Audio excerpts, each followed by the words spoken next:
Allowing end users to create SharePoint sites when they please can result in unwanted sprawl and proliferation of sites in your SharePoint environment. I want to use this demonstration to show you a SharePoint site provisioning application we built using K2 Workflow in order to help promote governance practices in an organization's SharePoint environment. We want to provide a mechanism where users can request SharePoint sites for projects, which they can either use temporarily, then delete, or decide to keep permanently after a period of time. To start the workflow, users will fill out a request by creating a new item in our SharePoint site request list. To provide feedback to the requester, the workflow system will use a list item event to update the request item's status to site pending in the SharePoint list. From there, the workflow will assign a user task to a designated individual to either approve the site request or reject it. If this individual actions the request with rejected, then the system will move on to notify the requester with an email message stating that their request has been rejected. From there, the system will update the request item's status to rejected in the SharePoint list and end the workflow. If an approval action comes out of the user task, then the system will move on and create the new subsite in the configured site collection location. From there, the request item will be updated with multiple values. The status will be set to site created, a URL column will be set with the URL to the new site, and the site created on date will be marked with the current date and time. The next step will assign a user task to the site requester that will escalate after 14 days and ask them if they want to keep the site permanently or delete it. If they want to keep the site, the system will send out an email message to the requester stating that the site will remain active and in the workflow. If the user decides to have the site deleted, the system will delete the site automatically and finally update the list item status to site deleted back in the SharePoint list. Now let's head over and take a look at the application. I'm going to request to have some sites created by using the SharePoint site request list. This list is part of the K2 application built to handle the workflow process that governs the approval and creation of temporary SharePoint sites. Notice I have a few columns here designed to capture some basic information about a new site, such as title, description, and site type. There are also some other columns that are used to capture feedback from the running workflow, such as status of the request, link to the new site if the request gets approved, and a date for when the site gets created. I'll go ahead and add a few sites now. If you recall, the workflow is designed to begin for a site request upon its addition to the list. So the first site request I'll add will be for a project called Enterprise Computer Refresh. So I'll go ahead and enter that into the title box. And then for the description, this project is basically something that will involve the refresh of desktop and laptop computers throughout the organization. So I'll put something to that effect here. And since this is a project site, I'll select it from the template or site type box right here. Now I'll go ahead and save. And at this point, the workflow should be starting for this entry. I'll go ahead and add another site request in here called Corporate Audit 2014. And then I'll go ahead and add some descriptive text in here that talks about this being a team site for the audit team for use in collaboration on the 2014 corporate audit. And since I want this to be a team site, I'll select that from the site type box here. That's it for this one, so I'll save it and we'll go back to the SharePoint site request list.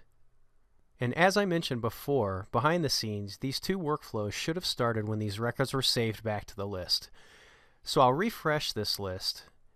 And at this point, we should see that the two new items are added, each with a status of pending approval.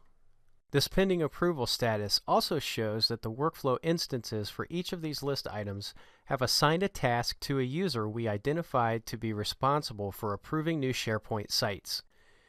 In this example, we configured that task to be assigned to a user named Bob. Bob has a couple of ways he can approve or reject these requests. He could use the K2 work list we added to the landing page of the How to K2 site in order to open his tasks, or he could also reply to the email notifications he received for these tasks. So let's take a look at both of these options. I'll review one of the site requests by looking at an instance of Bob's browser opened up to the How to K2 site. Notice that Bob has two tasks currently sitting in his K2 work list on this page. Let's action one of them by selecting Open Form from the context menu made available on each task by clicking on the arrow icon that appears when you hover over the task row. Bob can see the details of his request along with a workflow section that gives him instructions about the task and the ability to action it on the form that appears. Notice below that Bob also has the ability to edit and save some of the site information before it gets created. We used a K2 Smart form to replace the standard SharePoint edit form in this example, which gave us more control to customize this form if we need to change the functionality around at some point. Okay, so now I'll go back up to the workflow section and I'll go ahead and approve this site request for Bob. And once that's done, it'll return us back to the landing page of our SharePoint site. We should see that the task for this item has disappeared because we just completed it. So now let's action the other task by replying to the email message we received from K2 by flipping over to Bob's instance of Outlook. You can see here that Bob has two notifications for each of the site requests. I'll click on the message for the request that is still pending. Notice the information displayed here in the message. In some processes, a simple email message can contain enough information to allow the person assigned the task to be able to action it right away by replying to the message.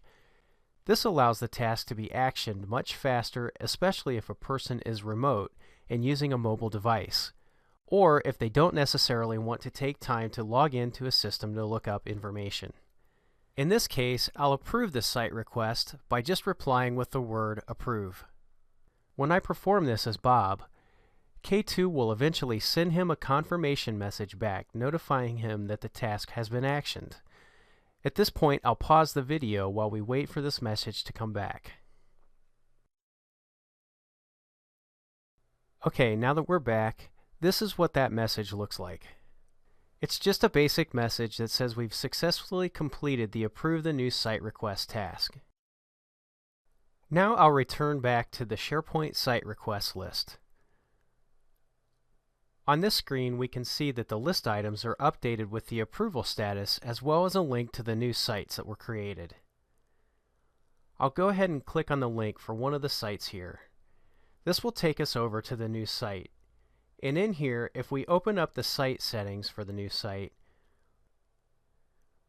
we can see that the site title and the site description use the values that we provided when we requested the new site.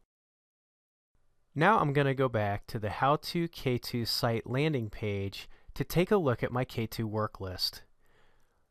I should have two tasks assigned to me that want me to decide whether I want to keep the two new sites or have them deleted.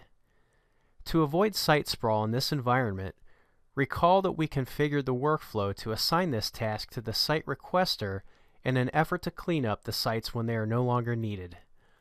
I can action these tasks the same way as described earlier when Bob approved the requests in his task list. If I forget to action either of these tasks, we set up the task to escalate by sending me an email message after it sits for 14 days. In this example, I'll keep one site by actioning it with the Keep Site action. Okay, and then I'll delete the other site the same way. Keep in mind I could also reply to the email notifications if I want to action the tasks that way. Now that those are actioned, I'm going to go back to the SharePoint request list.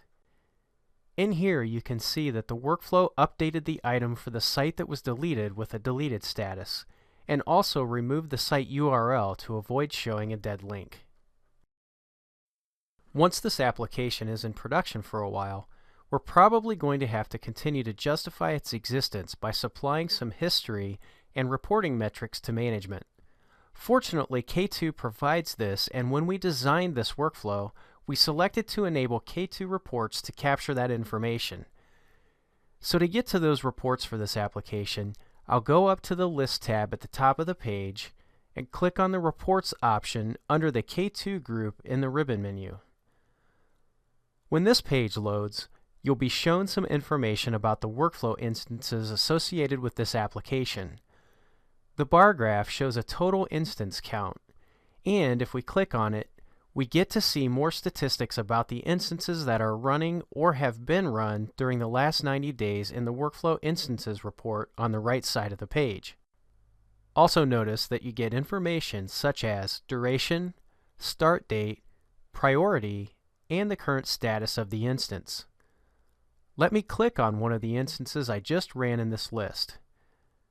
Now you can see the Activity Instances report appear below, which shows information about each activity or step that is built into the workflow.